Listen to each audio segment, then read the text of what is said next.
Morning, welcome to morning news. చూద్దాం ఈరోజు ప్రజావాణి. సమస్యల పరిష్కారమే అసలైన సమైక్యవాదం. దక్షిణాది అభివృద్ధి చెందితేనే దేశాభివృద్ధి పరుగులు. కాళేశ్వరం, పాలమూరు, రంగారెడ్డి ఎత్తిపోతలకు చేయూత పథకాలకు కేంద్ర ప్రభుత్వం ఆర్థిక సహాయం అందించాలి. ఉప ముఖ్యమంత్రి భట్టి. కేంద్ర రాష్ట్రాల మధ్య ఉన్న సమస్యలను సామరస్యపూర్వకంగా పరిష్కరించుకోవడంతో పాటు తీసుకున్న నిర్ణయాలను వేగంగా అమలు చేయడమే సహకార సమైక్య స్ఫూర్తి అని తెలంగాణ ఉప ముఖ్యమంత్రి భట్టి విక్రమార్క. ఈ ఉపన్యాసాలన్నీ బాగానే ఉన్నాయి, కానీ మరి కేంద్రంతో స్నేహభావంతో మీరు పెరుగుతున్నారా? అక్కడో పార్టీ అయిపోయింది, మీదో పార్టీ అయిపోయింది. పక్కనున్న రాష్ట్రంలో బ్రహ్మాండమైన అభివృద్ధికి తోడ్పడుతుంది, మరి మనకేమీ రావట్లేవా? ఈ కేంద్రం నుంచి తెచ్చుకునే పరిస్థితులన్నీ మీ మీద ఆధారపడి ఉంటాయి. అది ప్రజలు కాదు, ఇంకోళ్ళు డిసైడ్ చేసేది కాదు. రాష్ట్ర ప్రభుత్వం కేంద్ర ప్రభుత్వంతో మంచిగా ఉంటే ఏమైనా నిధులు ఇస్తుంది, ఏదైనా అభివృద్ధికి ఉపయోగపడుతుంది, తోడ్పడుతుంది. గజ్జేయాలి, అది ఎవరికో చెప్పాల్సిన అవసరం లేదు, చేయాల్సింది మీరు. హోంమంత్రి అమిత్ షా అధ్యక్షతన సదరన్ జోనల్ కౌన్సిల్ సమావేశం. హాజరైన ఏపీ, తమిళనాడు, కర్ణాటక, కేరళ, పుదుచ్చేరి సీఎంలు. తెలంగాణలో దోపిడీ పాలన సాగుతుంది. నిషేధిత జాబితా పొంగిలేడితే బాధ్యత BJP MP Laxman demand. Right, ఏమంటుండు? తెలంగాణలో దోపిడీ పాలన సాగుతుంది అంటుండు. రెవెన్యూ మంత్రి పొంగిలేటి శ్రీనివాసరెడ్డి రాజీనామా చేయాలని బీజేపీ ఎంపీ లక్ష్మణ్ డిమాండ్ చేశారు. గురువారం మీడియాతో మాట్లాడుతూ ఎవరు చెప్తే భూములు నిషేధిత జాబితాలో పెట్టారో మంత్రి పొంగిలేటి చెప్పాలన్నారు. తెలంగాణ ప్రజాపాలన లేదని, దోపిడీ పాలన ఉందని విమర్శించిండు. అది ముచ్చట. రాజీవ్ జయంతి సందర్భంగా కాంగ్రెస్ నివాళి. వీర్ భూమి వద్ద నివాళులర్పించిన సోనియా కుటుంబం. ఎక్స్ వేదికగా రాజీవ్ను స్మరించుకున్న ప్రధాని మోదీ. ఖేలో ఇండియా కార్యక్రమంలో పాల్గొనండి. కేంద్ర ప్రభుత్వానికి తెలంగాణ ప్రభుత్వం ఆహ్వానం. డిసెంబర్ 11 నుంచి 21-22 వరకు ఖేలో ఇండియా కార్యక్రమం. కేంద్ర మంత్రి మన్సుఖ్ మాండవీయాలు, మంత్రి వాకిటి శ్రీవారి ఆహ్వానం. రైట్, 22 ఏ సమస్యపై ప్రతి ఫిర్యాదుకు పరిష్కారం. కాల్ సెంటర్కు వచ్చి నా ఫిర్యాదు పరిష్కారమే లక్ష్యం. ప్రజలు కార్యాలయాల చుట్టూ తిరిగే పరిస్థితి ఉండకూడదు. అధికారులకు మంత్రి పొంగిలేటి శ్రీనివాసరెడ్డి ఆదేశం. దరఖాస్తును కేవలం ఒక ఫిర్యాదుగా కాకుండా ఒక బాధ్యతగా తీసుకోవాలని, సమస్య పరిష్కారం అయ్యే వరకు ప్రత్యేకంగా పర్యవేక్షించాలని రాష్ట్ర రెవెన్యూ శాఖ మంత్రి పొంగిలేటి శ్రీనివాసరెడ్డి అధికారులను ఆదేశించిండట. అసలు ఫస్ట్ తీసుకుపోయింది ఎవరు? ఆ జాబితాలో ఎందుకు పెట్టాలి? మళ్ళీ దొరకంగానే క్షమాపణ ఎందుకు చెప్పాలి? మళ్ళీ ఇప్పుడు సమస్యల కోసం, సమస్య పరిష్కారానికి బీభత్సంగా మేము ట్రై చేస్తున్నాం అని చెప్పే ప్రయత్నం ఎందుకు చేయాలి? అసలు ఆ జాబితానే క్రియేట్ చేయకుండా సరిపోయేది కదా. ఏదో చేసిర్రు, దొరకదు అనుకుర్రు, దొరికింది. పాలిటెక్నిక్ల విలీనంపై అపోహలు తగవు. నైపుణ్య శిక్షణ అందించాలన్నదే ప్రభుత్వ ఆలోచన. కార్మిక శాఖ మంత్రి వివేక్ వెంకటస్వామి. ఇటీవల స్కిల్ యూనివర్సిటీలో పాలిటెక్నిక్ల విలీనంపై నెలకొన్న అపోహలకు మంత్రి వివేక్ వెంకటస్వామి తెరదించారు. దించిండి, అయిపోయింది, మీరు ఫిక్స్ అయిపోయారా? స్కిల్ యూనివర్సిటీలో పాలిటెక్నిక్ కాలేజీల విలీనంపై కొందరు అపోహలు, తప్పుడు ప్రచారం చేస్తున్నారని కార్మిక శాఖ మంత్రి వివేక్ వెంకటస్వామి అన్నారు. పాలిటెక్నిక్లను మరింత అప్గ్రేడ్ చేసి విద్యార్థులకు మెరుగైన నైపుణ్య శిక్షణ అందించాలనే ఉద్దేశంతో వాటిని స్కిల్ యూనివర్సిటీలో. మీకు అర్థం కావట్లేదు, పాలిటెక్నిక్ అనేది ఎస్బీటెట్లో పూర్తి డిఫరెంట్ బాడీ. చిన్నపాటి సరే అండర్ గ్రాడ్యుయేషన్ కాకపోయినా అదొక డిగ్రీ, డిప్లొమా.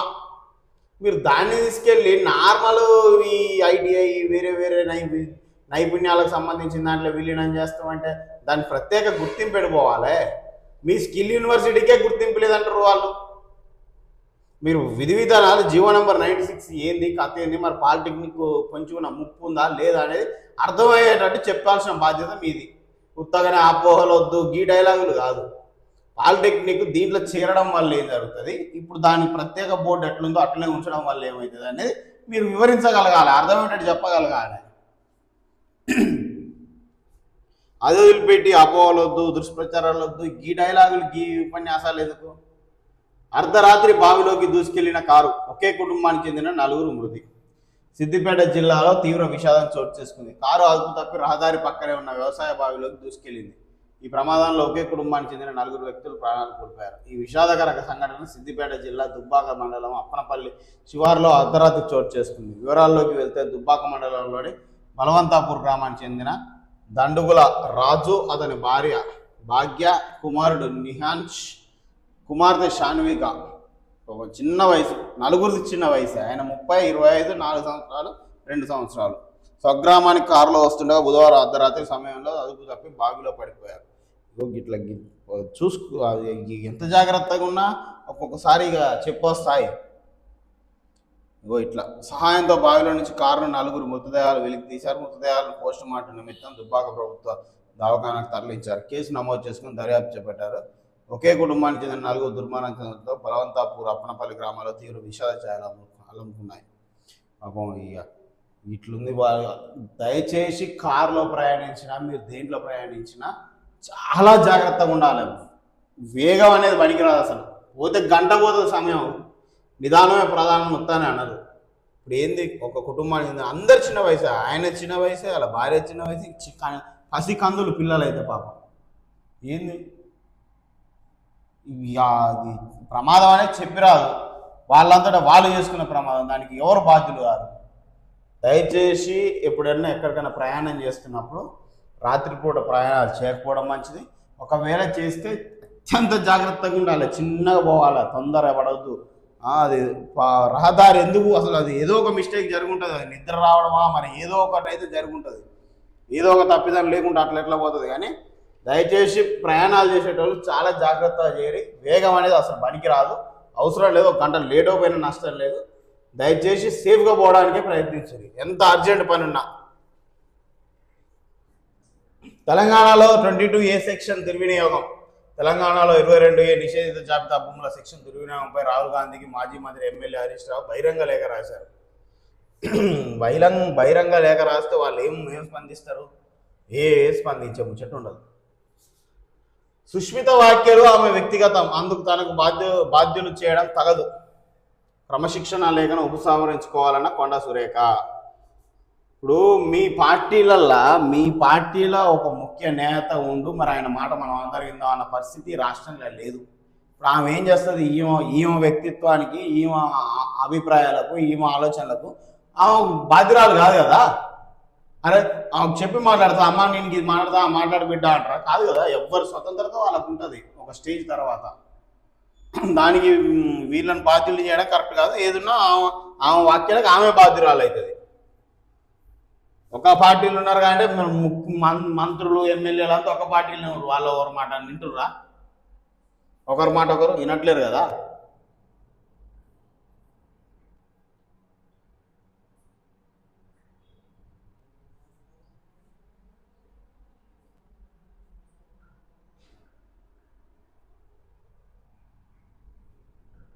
రైట్. కృష్ణా జలాలతో హుజూర్ నగర్ నియోజకవర్గాన్ని సస్యశ్యామలం చేస్తాం. Mahatma Gandhi Muktyala branch canal lift irrigation project పనులు పరిశీలించిన రాష్ట్ర నీటిపారుదల మరియు ఆహార పౌర సరఫరాల శాఖ మంత్రి నల్లమాధవ్ ఉత్తమ్ కుమార్ రెడ్డి. నిరుద్యోగుల హామీలు అమలు చేయాలి. కలెక్టర్ కార్యాలయం ఎదుట సిపిఎం ఆధ్వర్యంలో ధర్నా. ఇక నిరుద్యోగుల హామీలు, ప్రజల హామీలు, వాళ్ళు ఇచ్చిన మేనిఫెస్టోలు ఉన్న హామీలు, ఇవన్నీ వాళ్ళు చేసేటటువంటి గింత కథ ఎందుకు?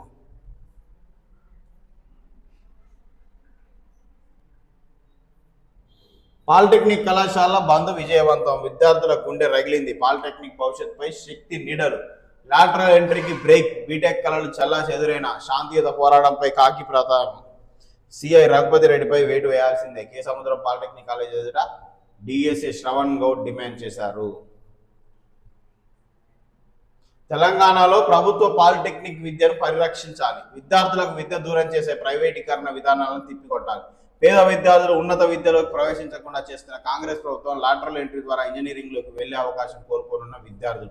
తెలంగాణ రాష్ట్రంలో జాతీయ విద్యా విధానం అమలు చేయనని మరో దారిలో అమలు చేస్తున్న రేవంత్ రెడ్డి ప్రభుత్వం. శక్తి పాలసీని వెనక్కి తీసుకోవాలని బలోపేతం చేయాలి. ఎస్ఎఫ్ఐ ఆధ్వర్యంలో పాలిటెక్నిక్ కళాశాల నుండి కలెక్టరేట్ వరకు ర్యాలీ అనంతరం భారీ ధర్నా. విద్యార్థుల ఆందోళనతో కలెక్టరేట్ వద్ద భారీగా పోలీసుల మోహరింపు.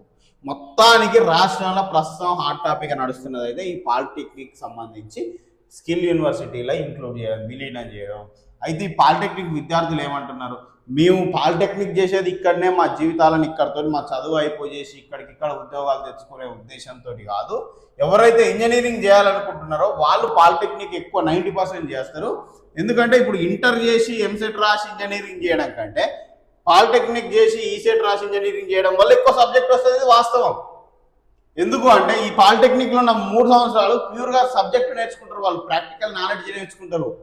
డైరెక్ట్ బీసెట్ రాసిన తర్వాత బీటెక్లకు సెకండ్ ఇయర్ పోయే అవకాశం ఉంటుంది. అప్పుడు 3 years, ఈ 3 years 6 years కంప్లీట్ అవుతుంది. ఇప్పుడు ఇంటర్ ద్వారా పోయిన 2 years, అది 4 years. కానీ ఇట్లా ఇంటర్ ద్వారా ఇంజనీరింగ్ చేసిన కంటే పాలిటెక్నిక్ ద్వారా ఇంజనీరింగ్ చేసిన కాడ ప్రాక్టికల్ నాలెడ్జ్ సబ్జెక్ట్ ఎక్కువ ఉండే అవకాశం ఉంటుంది. కానీ వీళ్ళు తీసుకుపోయి పాలిటెక్నిక్ స్కిల్ యూనివర్సిటీలో పెట్టి ఇక్కడనే వీళ్ళకు నైపుణ్యాలని చెప్పేసి వీళ్ళ చదువుని ఇక్కడితోనే మా గొంతు నొక్కేస్తున్నారా అనే భావనలో విద్యార్థులు ఉన్నారు. ప్రభుత్వం చేయాల్సిన పని ఏంటంటే ఆ జీవో నెంబర్ 97 దేనికి, దాంట్లో పూర్తిగా అవగాహన కల్పించాల్సిన అవసరం ఉంది. ఈ పాలిటెక్నిక్ స్కిల్ యూనివర్సిటీలో ఇంక్లూడ్ చేయడం వల్ల మరి ఏం నష్టపోతున్నారు విద్యార్థులు? మరి ఎస్బిటెట్ ఉన్నది, దానికి ప్రత్యేక బోర్డు ఉన్నది, దానికి వెళ్ళడం ఎందుకు? దానికి అన్ని యూజీ అటు ఏఐసిటి అన్ని అనుమతులు ఉన్నాయి, దాని నిర్వహణ ఏదో చేసుకుంటున్నది. వాళ్ళని ఎందుకు డిస్టర్బ్ చేయాలి? మీరు చేసుకునే ప్రయత్నాలు వేరే తీరే చేసుకోరి. ఇప్పుడు పాలిటెక్నిక్ ఇంక్లూడ్ చేసి ఇంకో పెద్ద సమస్య ఏంటంటే ఈ పాలిటెక్నిక్ కాలేజీలన్నీ ఏం చేయాలి? నువ్వు ఆ భూములన్నీ స్వాధీనపరచుకుంటావు, ప్రభుత్వం పాలిటెక్నిక్ భూములన్నీ. వాటిని మళ్ళీ రియల్ ఎస్టేట్ దందాలు ప్రైవేట్ వ్యక్తులకు అప్పచెప్పడానికి అనే ఒక కోణం వస్తుంది. కాబట్టి దయచేసి ప్రభుత్వం అసలు ఈ విద్యార్థులు ఇంత పెద్ద ఎత్తున ఆందోళన చెందడానికి కారణం ఏంది, ఏం జరుగుతుంది? ఈ ఎస్బిటెట్ అనే ప్రత్యేక బోర్డు ఉన్నాక కూడా మనం పాలిటెక్నిక్ ఎందుకు టచ్ చేయాల్సి వస్తుంది? తక్షణమే దీని మీద అవగాహన కల్పించాల్సిన అవసరం ఉన్నది. దానివల్ల నష్టాలు ఏంది, లాభాలు ఏందని బేరీజ్ చేసుకొని విద్యార్థులకు అర్థమయ్యే విధంగా చెప్పాల్సిన అవసరం ఉంది. మరి లాటరల్ ఎంట్రీలు మిస్ అయితే పరిస్థితి ఏంది? ఇప్పుడు 90% పాలిటెక్నిక్ చేసేటోళ్ళు ఈ సెట్ రాసి ఇంజనీరింగ్ సెకండ్ ఇయర్కి పోతాం, ప్లస్ సబ్జెక్ట్ ఎక్కువ వస్తుంది చేసేటోళ్ళే ఉంటారు. ఏదో పాలిటెక్నిక్ చేసామంటే జాబ్ చేద్దామనేటోళ్ళు చేయరు. 90%, ఒక 10% అందులోంచి పాలిటెక్నిక్ అయిపోగానే వేరే జాబ్లోకి వెళ్ళిపోయేటోళ్ళు ఉంటారు. 90% ఖచ్చితంగా హయ్యర్ ఎడ్యుకేషన్ బీటెక్ కోసమే పాలిటెక్నిక్ చేస్తారు. అదే బెస్ట్ ఆప్షన్ కూడా. ఎందుకంటే పాలిటెక్నిక్లో మంచి ప్రాక్టికల్ నాలెడ్జ్ వస్తుంది, పూర్తి స్థాయి సబ్జెక్ట్ వస్తుంది, బేసిక్స్ అన్ని తెలుస్తాయి. వాళ్ళు డైరెక్ట్ ఇంజనీరింగ్ సెకండ్ ఇయర్కి పోయేసరికి మంచిగా పర్ఫెక్ట్ అయిపోతుంటారు, సబ్జెక్ట్ అనేది పూర్తిగా అవగాహన అవుతుంటుంది వాళ్ళకు. అది బెస్ట్ చాయిస్ ఇంజనీరింగ్ చేయాలనుకుంటారు. మీరు వచ్చి దీన్ని తీసుకొచ్చి స్కిల్ యూనివర్సిటీలో కలుపుతాం, పాలిటెక్నిక్ తోటే వీళ్ళు విద్యా వ్యవస్థ ఆపేస్తాం, మీరు ఇక ఏదో ఒక ఉద్యోగాలు చూసుకొని మళ్ళీ వీళ్ళు గ్రాడ్యుయేట్స్ కాకుండా చేసే ప్రయత్నం ఎక్కడిది? ఈ పాలిటెక్నిక్ కాలేజీలను స్వాధీనపరచుకోవాలన్న దురుద్దేశం ఉందనే కోణం వస్తుంది దీని వెనుక. కాబట్టి దయచేసి ప్రభుత్వం ఆ జీవో నెంబర్ 96 రద్దన చేరి, లేకపోతే పాలిటెక్నిక్ మినహాయించురి. అసలు పాలిటెక్నిక్ మీకు సంబంధం ఏంది? దానికి ప్రత్యేక బోర్డు ఉంది, దాని వ్యవహారాలు అది చేసుకుంటుంది. మీరు ఎందుకు చేసుకోవాలంటే పాలిటెక్నిక్ కాలేజీలకు ఉన్న ఆస్తుల మీద పడరా మీరు? ఇవన్నీ వస్తాయి ఆటోమేటిక్గా. అరే విద్యార్థులే రోడ్డు మీకు వచ్చి మాకు వద్దురా నాయన, మీ కథే వద్దు, మాకంటూ ప్రత్యేకమైన బోర్డు ఉంది, మా చదువులు మీరు చదువుకుంటున్నాం, మీరు ఎందుకు వచ్చి డిస్టర్బ్ చేస్తున్నారనే పరిస్థితి ఉండే. ఎందుకు ప్రభుత్వం బలవంతంగా చేయాల్సి వస్తుంది? ఫస్ట్ ప్రభుత్వం చేయాల్సిన పని పూర్తి అవగాహన కల్పించాలి. అసలు ఏంది స్కిల్ యూనివర్సిటీలో ఇంక్లూడ్ చేయడం వల్ల ఏం జరుగుతుంది, దీనివల్ల నష్టాలు ఏంది, లాభాలు ఏంది అనేది పూర్తి స్థాయిలో అవగాహన కల్పించే ప్రయత్నం ఫస్ట్ ప్రభుత్వం చేయాలి. అది చేయకుండా అపోహలొద్దు, అదొద్దు ఇదొద్దు అని ఉదరగొట్టే ఉపన్యాసాలు చెప్తే పని కాదు. అక్కడ విద్యార్థులు రోడ్ల మీద ఎన్ని రోజులండి ధర్నాలు చేస్తారు? వాళ్ళు పాలిటెక్నిక్ అనే మళ్ళీ చిన్నపిల్లలు, వాళ్ళు 10th అయిపోగానే పాలిటెక్నిక్ చేస్తారు. అంటే జస్ట్ వాళ్ళు ఇంకా మేజర్లు కూడా కాదు, 16, 17, 18 years లోపు ఉండే పిల్లలు వాళ్ళు వచ్చి ధర్నాలు, వాళ్ళ వయసు ఎంత, వాళ్ళకున్న శక్తి ఎంత? అరే గ్రాడ్యుయేట్స్ అమ్మా అయిపోయింది, వాళ్ళ బీటెక్ అయిపోయింది, డిగ్రీ అయిపోయింది, యువకులు శక్తివంతులు, వాళ్ళు ఏదైనా పోరాడడానికి ఉంటుంది. ఇక చిన్న పిల్లల్ని పట్టుకుని గొంతులు మే పరిస్థితి ఉంది కాకీలు. ఇది ఎక్కడ కరెక్ట్? వాళ్ళు ఎంత వయసు, వాళ్ళ వయసు ఎంత అని? వాళ్ళు ఇంకా మేజర్లు కూడా కాదు పూర్తి స్థాయిలో. ఇది కరెక్ట్ కాదు. ప్రభుత్వానికి ఇది చంపపెట్టు లాంటిది ఈ చర్యలన్నీ. ఇప్పటికే మీకు మొత్తం కోల్పోయారు ప్రభుత్వంలో. మీ మీద గింత కన్సర్న్ కూడా ఎవరికి లేదు, ప్రజలకు ఏ వర్గానికి లేదు, నిరుద్యోగులకు లేదు, రైతులకు లేదు, సామాన్య ప్రజలకు లేదు, పెన్షన్లు తీసుకునే వాళ్ళకి లేదు. మీ ప్రభుత్వం అసలు ప్రజలను పట్టించుకునే పరిస్థితి లేదు. ఇప్పుడు కొత్తగా మళ్ళీ పాలిటెక్నిక్ సమస్య. ఇటు ఆల్రెడీ మీరు వేసే నోటిఫికేషన్లలో అవకతవకలు, గందరగోళ పరిస్థితులు ఉన్నాయి రాష్ట్రంలో. ఇంత దుర్భరంగా పరిపాలన సాగుతుందని ఎవరు కళలు కూడా ఊహించకున్నాలే. పూర్తిగా ఫెయిల్ అయిపోయారు మీ ప్రభుత్వం పరిపాలించడంలో. ఇంకా ఈ కొత్త ఎందుకు మీకు? ఏదో రెండు సంవత్సరాలు ఎట్నో గట్ల పాపం గడుపుకొని బయటపడడానికి చూసుకోరాదుని, మళ్ళీ వచ్చేది కాదు సచ్చేది కాదు. మళ్ళీ పొరపాటున కూడా అవకాశం ఇస్తారా ప్రజలు మీకు? మీకు ఈ పాటిగా అర్థమైపోవాలి.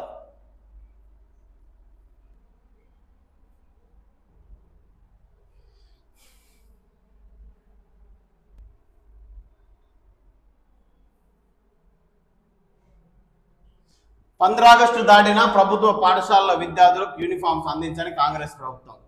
ప్రభుత్వ పాఠశాలలో చదివే 24,18,000 మందికి అందని యూనిఫామ్స్. కాంగ్రెస్ ప్రభుత్వ వైఫల్యంతో తెలంగాణ రాష్ట్రంలో యూనిఫామ్ లేని 24 లక్షల మంది విద్యార్థులు. రైతులకు యూరియా ఇవ్వరు, విద్యార్థులకు బట్టలు ఇవ్వరు. ఇది ప్రజాపాలన లేదా నిర్లక్ష్య పాలన? బీఆర్ఎస్ యువజన విద్యార్థి విభాగం జిల్లా నాయకుడు అత్తలి నాగరాజు ప్రశ్నిస్తుండు. అయితే ఇక్కడ మీరు ఆలోచించాలి, 15 ఆగస్టుకి ఇవ్వలేకపోయారు, దాటి మళ్ళీ వారం రోజులు కావస్తూనే ఉంది. మరి 24 లక్షల మంది ప్రభుత్వ విద్యార్థులకు యూనిఫామ్స్ ఇవ్వలేని ప్రభుత్వం ఎందుకు? మరి ప్రభుత్వం ఆడుంది మీ సోయి. దయచేసి ముఖ్యమంత్రి గారు విద్యాశాఖ మంత్రికి సపరేట్ బాధ్యతలో ఒక ఎమ్మెల్యే తీసుకుపోయి విద్యాశాఖ మంత్రిని చేయరి. మీరు అమెరికా పోరి, లండన్ పోరి, ఎక్కడైనా ఊరే ఊరి. అరే ఇక్కడ విద్యా వ్యవస్థ మొత్తం భ్రష్టు పట్టిపోతుందండి.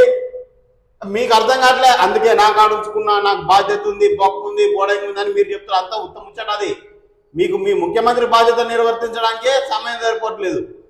ఈ విద్యాశాఖ మంత్రి ఎందుకు మీకు? అరే ఇంతమంది ఎమ్మెల్యేలు ఉన్నారు, ఒక ఆయనకి విద్యాశాఖ మంత్రిని, ఆయన దాని మీద పనిచేస్తాడు. ఇంత నిర్లక్ష్యమైంది విద్య మీద. అరే విద్యకు ఒక ప్రత్యేక విద్యాశాఖ మంత్రి పెట్టుకోలేని దౌర్భాగ్య స్థితిలో మన తెలంగాణ ఉండాలన్నా. ఇంత ఆల్రెడీ దేశంలో అతి తక్కువ విద్య తక్కువ ఖర్చు పెట్టే రాష్ట్రం మన తెలంగాణ. అట్లా భ్రష్టు పట్టిపోతుంది. కనీసం విద్యాశాఖ మంత్రి అనేటోడు తగలబడితే 24 గంటలు ఆ పని చేస్తాడు ఆయన. ఈ యూనిఫామ్స్ గురించి ఆలోచన వస్తుంది. మీ ట్రిప్లలో మీరే ఉంటుంది. అంటే ఢిల్లీ, ఇక్కడ ఉంటే ఢిల్లీ పోయొచ్చుడే, లేకపోతే ఫారెన్ టూర్లా. ఇక మీరు ముఖ్యమంత్రి గారి బాధ్యతలు నిర్వర్తించడానికే సమయం సరిపోవట్లే. విద్యాశాఖ మంత్రి ఎప్పుడైతే ఇంకా మీరు అరే యూనిఫామ్లు లేకుండా ఇప్పుడు 3 నెలలు కావస్తుంది బళ్ళు స్టార్ట్ అయ్యి. ఇంత నిర్లక్ష్యమైంది ప్రభుత్వం ఉంది. అట్టాగో ఫుడ్ పాయిజన్లు, ఆడ ఫుడ్ చక్కగా పెట్టరు, విద్య అంతంత మాత్రమే, టీచర్ల పరిస్థితి అంతంతే ఉంది. అరే వేసుకునే బట్టలు యూనిఫామ్ అయ్యా. ఆ పిల్లలకు ఆనందం ఉంటుంది యూనిఫామ్లు వేసుకుంటే. గై గుడిగా లేకపోతుండ్రి. అసలు ఫస్ట్ పూర్తి స్థాయిలో దాని మీద పనిచేసే వ్యక్తి ఒక ఆయన ఉండాలి. ఉగానే మీ దగ్గర శాఖలన్నీ పెట్టుకొని పబ్బం కడుతా అంటే కలవని ముచ్చట. ఇంకా 2 ఏళ్ళు కూడా విద్యాశాఖ మంత్రిని పెట్టకపోతే ఈ మాత్రం డిపాజిట్లు కాదు, అసలు మీకు ఇజ్జత్ ఉండదు. విద్యను ఎంత నెగ్లెక్ట్ చేసిరంటే మొత్తం పూర్తి స్థాయిలో ప్రశ్న పట్టించే దిశకు ఉంది పరిస్థితి. దయచేసి ప్రజలు కూడా ఆలోచించాలి. అరే విద్యాశాఖ మంత్రిని పెట్టుకోలేని దౌర్భాగ్య స్థితిలో కాంగ్రెస్ ప్రభుత్వం ఉన్నప్పుడు విద్యాశాఖ మంత్రిగా ఉండే ఒక్క అర్హత ఉన్న ఎమ్మెల్యే లేడా మీ పార్టీలా? మరి ఎందుకు మిమ్మల్ని గెలిపించుకొని మీ ప్రభుత్వం ఇచ్చే లాభం? ఆగమైపోతుంది కదా వ్యవస్థ. ఈ మాత్రం దానికి అనవసరంగా అన్ని మాయమాటలు చెప్పి ప్రజలను మభ్యపెట్టి అధికారంలోకి వచ్చి గీత దుర్భరంగా చేస్తారా? వాళ్ళు 10 ఏళ్ళు పట్టింది వాళ్ళ మీద వ్యతిరేకత రావడానికి. మీకు 2 ఏళ్ళు కూడా పట్టలే. వాళ్ళకంటే డబల్ వ్యతిరేకత తెచ్చుకురు, మూట కట్టుకురు. మరి మారురా ఎవరా మీకు సజెషన్స్ ఇచ్చేది కూడా? అసలు సలహాదారులు ఎవరు? మీ సొసైటీని ఏం చూస్తారు? అసలు మీకు అర్థమవుతుందా మీ స్థాయి ఏందనే? ప్రజల్లో మీ గురించి ఏం మాట్లాడుకుంటారో తెలుస్తుందా మీకు? అసలు ఒక్కొక్కరు ఎంత పీకల లోతులు ఉన్నారు, పీకల దానికి ఉంది ఒక్కొక్కరి కోపం. ఒక్కసారి అవకాశం రాని ఓట్ల రూపంలో చూపిద్దామని మీకు అర్థం కావట్లేదు. కనీసం డిపాజిట్లు కూడా రావు. ఇట్లనే ఉంటాయి ఇంకా 2 ఏళ్ళు. రైట్.